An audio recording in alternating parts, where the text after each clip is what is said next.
दोस्तों, आज हम दुनिया के सबसे कीमती संसाधनों में से एक कोहिनूर हीरे के बारे में चर्चा करने जा रहा है। कहा जाता है कि अधिक धन हमेशा मनुष्य की पतन का कारण होता है। आज मैंने आपको ऐसे ही एक अनमोल रत्न कोहिनूर हीरे के इतिहास बताऊंगा। कोहिनूर हीरे का नाम सुनते ही हमारा मन में ये विचार आता है कि ये एक अनमोल रत्न है, एक अनमोल वस्तु जो पैसों से नहीं खरीदी जा सकती। तो चलिए दोस्तों, अगर आपको इस कोहिनूर हीरे के इतिहास जानना है तो पूरे वीडियो जरूर देखें और मेरा चैनल सब्सक्राइब और लाइक जरूर कर दीजिएगा, क्योंकि कई सारे ऐसा ही फैक्ट आने वाला है। तो बेल नोटिफिकेशन को प्रेस कीजिएगा ताकि आपको सभी अपडेट मिल सके। आमतौर पर लोग भाग्य बदलने के लिए रत्न धारण करते हैं।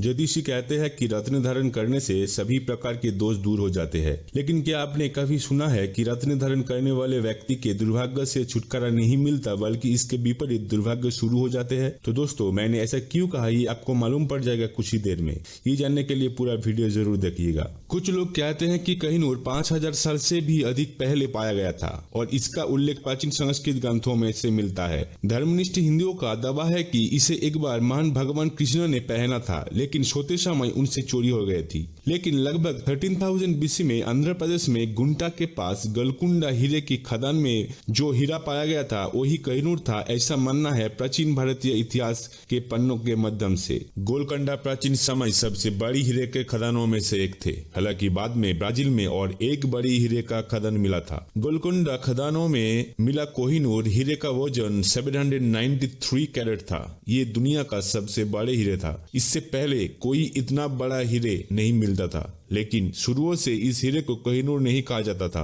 हाथ से हाथ बदल गया और उन्होंने खुद कोहिनूर को अलग अलग नामों का इस्तेमाल किया गया। इस हीरे का नाम कोहिनूर रखा नादिर शाह ने, जिसका अर्थ है रोशनी के पहाड़। कोहिनूर हीरे का कीमत अभी तक निर्धारित करना संभव नहीं हो पाया है, क्योंकि कोहिनूर हीरा अभी तक किसी को बेचा नहीं गया था, बल्कि युद्धों या दहेज की बदले में हाथ से हाथ जाता था। बाबर की बेटे हुमायूं ने पिता से कोहिनूर की कीमत पूछी। तब बादशाह बाबर ने हुमायूं से कहा कि यदि कोहिनूर हीरे का कीमत दूसरों के साथ लगाया जा सकता है तो कोहिनूर की कीमत दुनिया की सभी लोगों को 2 दिनों के लिए खाना दे जा सकती है।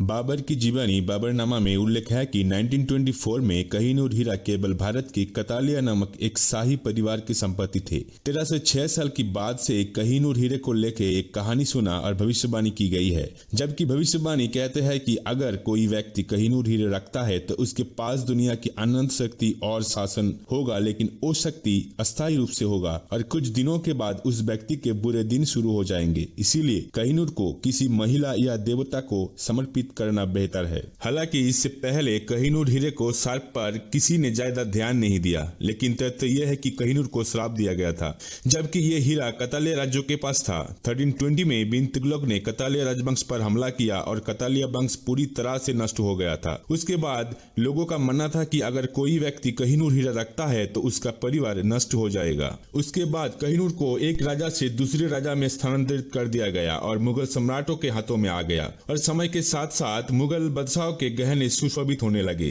जब बादशाह बाबर के पास कोहिनूर था तब इस कोहिनूर को हीरा ही बाबर कहा जाता था। बाद में कोहिनूर हीरा सम्राट अकबर के हाथों में पहुंच गया, लेकिन अकबर ने कभी भी कोहिनूर को अपने हाथ पर या अपने सिंहासन पर अंगूठी के रूप में इस्तेमाल नहीं किया। उन्होंने कोहिनूर को अपने खजाने में रखा। इसीलिए ये माना जाता है कि सम्राट अकबर मुगल सिंहासन पर इतने समय तक रहे बिना संघर्ष के।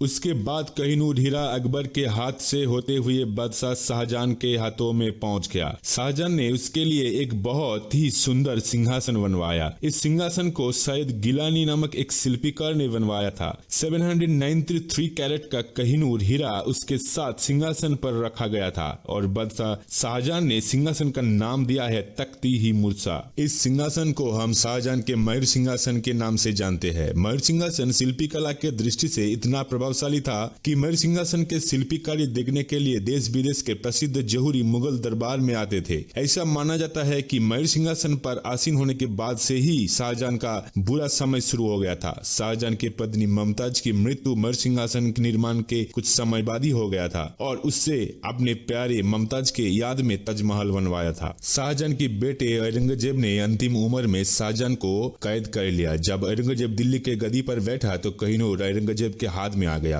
औरंगजेब तुर्की से हस्तिनबर्गिया नाम की एक व्यक्ति को ले आया कोहिनूर हीरे को चमकाने और वापस लाने के लिए। हस्टिंग ने पॉलिश प्रक्रिया के दौरान हीरे में चिप को पकड़ लिया और हीरे कई टुकड़ों में टूट गया, जिससे 793 कैरेट का कोहिनूर हीरा 186 कैरेट का हो गया। जौहरी के गलती के लिए औरंगजेब 10,000 रुपया का जुर्माना लगा दिया उस जौहरी को। उसके बाद औरंगजेब ने कोहिनूर को अपनी अंगूठी में डाल लिया। उसके बाद औरंगजेब के जीवन में एक बुरा दिन आया। उसने अपने ही भाइयों को मार डाला और दिल्ली के सिंहासन पर बैठ गया। 1793 में नादिर शाह ने मुगल को हरा दिया और कोहिनूर को अपने साथ ईरान ले गया और नादिर ने इस हीरे का नाम कोहिनूर रखा। लेकिन जब कोहिनूर हीरा नादिर शाह के हाथ लगा तो नादिर शाह का मस्तिष्क उदास हो गया। कोहिनूर के हाथ लगने के कुछ दिनों बाद नादिर शाह के अपने आदमियों ने उसे मार डाला और नादिर शाह के उत्तराधिकारी नादिर शाह के पोते शाहरुख को गद्दी पर बैठाया। अहमद अब्दाली नादिर शाह के एक प्रमुख सेनापति था। कमांडर अहमद अब्दाली एक संरक्षक के रूप में अपने शाही कर्तव्यों में शाहरुख के मदद करता था और शाहरुख खुशी खुशी अहमद अब्दाली को कोहिनूर दे देता है। ये घटना इतिहास में पहली बार थी जब किसी ने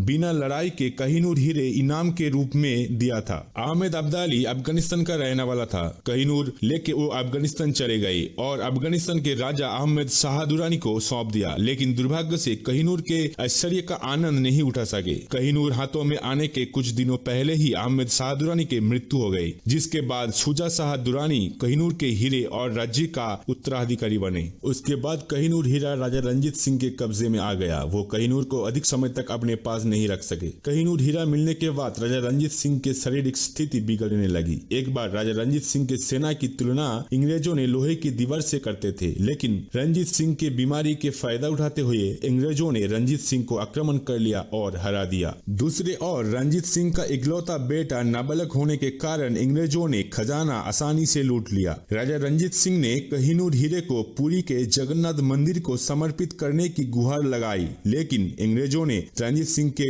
दलील नहीं मानी, क्योंकि अंग्रेजों ने कोहिनूर हीरा का इतिहास बहुत पहले से ही सुना था। वो इस तरह की कीमती रत्न को खोना नहीं चाहते थे। 1396 में अंग्रेज ईस्ट इंडिया कंपनी के गवर्नर लॉर्ड डालहौसी राजा रंजीत सिंह का 13 साल उम्र पुत्र और कोहिनूर लेके इंग्लैंड चला गया था। ये हीरा महारानी विक्टोरिया को रंजीत सिंह के बेटे ने सौंपा था। महारानी विक्टोरिया को हीरे का डिजाइन पसंद नहीं था, इसीलिए उन्होंने हीरे को चमकाने और फिर से डिजाइन करने के लिए डचमैन को काम पर रखा। लगातार 40 दिनों के बाद हीरे को फिर से आकार दिया गया और रानी विक्टोरिया के ताज में रखा गया। पॉलिश करने के बाद कोहिनूर और अधिक प्रभावशाली हो गया, लेकिन हीरे को फिर से डिजाइन करने के बाद कोहिनूर हीरे का वजन 186 कैरेट से घटकर 105 कैरेट हो गया। इंग्लैंड की रानी विक्टोरिया कोहिनूर हीरे के इतिहास और उसके अभिशाप के बारे में पहले से ही सुन चुके थे, इसलिए उसने कोहिनूर हीरे के इतिहास को ध्यान में रखते हुए कोहिनूर हीरे के बारे में एक लिखित दस्तावेज बनवाया। महारानी विक्टोरिया ने दस्तावेज में लिखा है कि जो कोई भी उनके उपस्थिति में इंग्लैंड का सिंहासन पर बैठेगा और कोहिनूर हीरा का उत्तराधिकारी होगा, उसे अपने निजी हित के लिए कोहिनूर का उपयोग नहीं करना चाहिए। कोहिनूर हीरे के साथ मुकुट हमेशा अपनी रानियों के सर पर रख जाना चाहिए और इंग्लैंड का राजा अभी भी उस विधान का पालन करता है। साल 1947 में भारत को स्वतंत्रता मिलने के बाद कोहिनूर को वापस देश में लाने के लिए एक कोलाहल हुआ, लेकिन इसके तुरंत बाद भारत के साथ साथ पाकिस्तान, अफगानिस्तान और ईरान के बीच कोहिनूर पर दबाव किया। हालांकि हमारी सरकार ने कभी भी कोहिनूर हीरे को देश में वापस लाने के लिए पहल नहीं किया, इसलिए आज भी कोहिनूर हीरा इंग्लैंड की महारानी के ताज में शोभा बढ़ा रहा है। कोहिनूर हीरे को वापस लाने के बारे में आपका क्या राय है, हमें कमेंट करके बताइएगा। तो दोस्तों, अगर आपको ये फैक्ट पसंद आए तो आप इस वीडियो को लाइक जरूर कर दीजिएगा और अगर आपको इस तरह वीडियो देखना पसंद है तो मेरा चैनल सब्सक्राइब जरूर कीजिएगा और बेल नोटिफिकेशन को ऑन कर सकते हैं ताकि सभी अपडेट आपको मिल सके। धन्यवाद।